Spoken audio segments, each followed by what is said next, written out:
Today I was going to walk you through how I made the blank for my dad's pen. It's actually one of those happy little accidents. We were walking through the local Hobby Lobby and I saw this bag of popsicle sticks and they were just really brightly colored. I thought, I should be able to build something out of those things. Hopefully they're colored all the way through, but it turns out they weren't. And it actually ended up that they turned out better that way. So I got a couple examples here of other pens that I've made that are using the same kind of blank.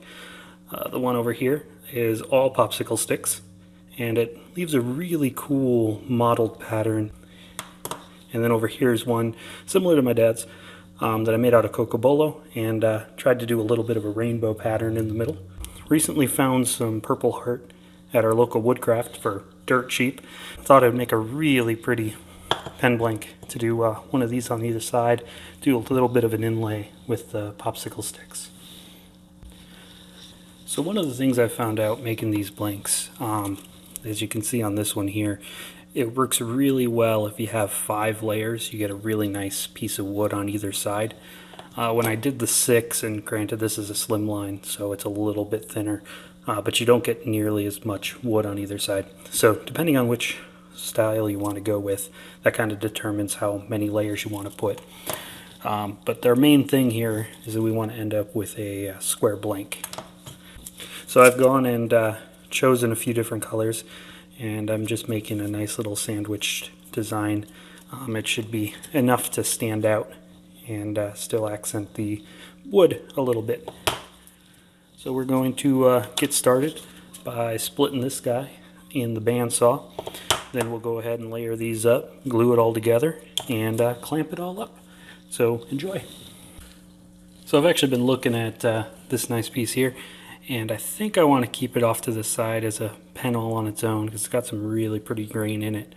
But I do have another offcut here, which is just about the right length, so I'll be able to just trim 2 little pieces off of this and get a nice pen without wasting too much wood.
And there we go.